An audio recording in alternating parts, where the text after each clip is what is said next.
Pinayagan ng COMELEC o ng Commission on Elections na muling sumabak sa eleksyon 2013 ang parehong party list groups na Bayan Muna at Akbayan. Samantala, hindi pa nadedesisyonan ng COMELEC ang petisyon naman para ma-disqualify ang ilang grupong kaalyado ng Bayan Muna. May report si Tina Panganiban Perez.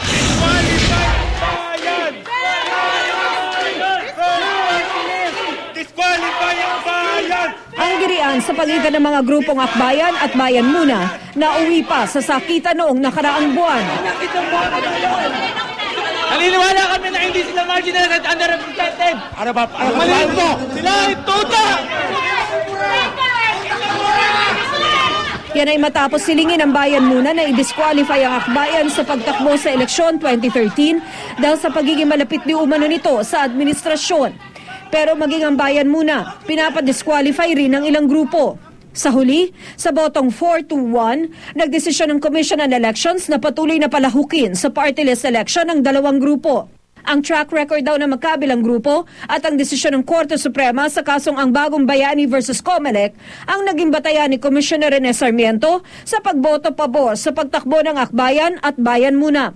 Wala raw kinalaban kung maka-administrasyon ang mga ito o hindi.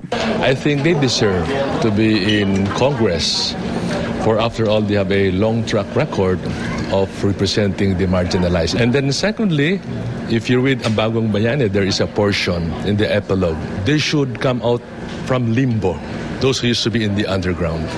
Let them participate in mainstream politics, and this is now the opportunity for them. Kasama naman sa mga bumoto para ma-disqualify ang dalawang grupo ay si Chairman Sixto Brillantes. Halos katulad daw kasi ng mga ito ang Ako Bicol party list na nauna ng dinisqualify ng COMELEC. So I took the dissenting position that similar to Ako Bicol and everything, it should not be granted. Pero Sir, overruled ako. Ang basis po ng dissenting nyo is? Similar to Ako Bicol. Multi-sectoral? Yeah. Multi-sectoral, political party. Pero di raw tulad ng Ako Bicol, may track record naman daw ang Akbayan at Bayan Muna. Ang hindi lang sumali sa botohan ng COMELEC Anbang ay si Commissioner Grace Padaca. When I came in, they already had a vote. They decided to discuss things again, and I maintained my earlier decision not to take part anymore. Hindi naman siya kasama doon sa all deliberations namin, tsaka yung latest, nakikinig lang siya.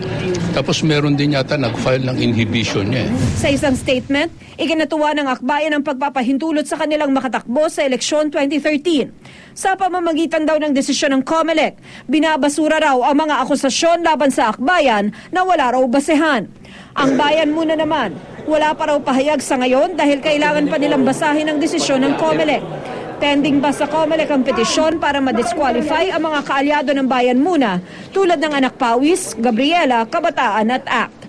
Tina Panganiban Perez, GMA News.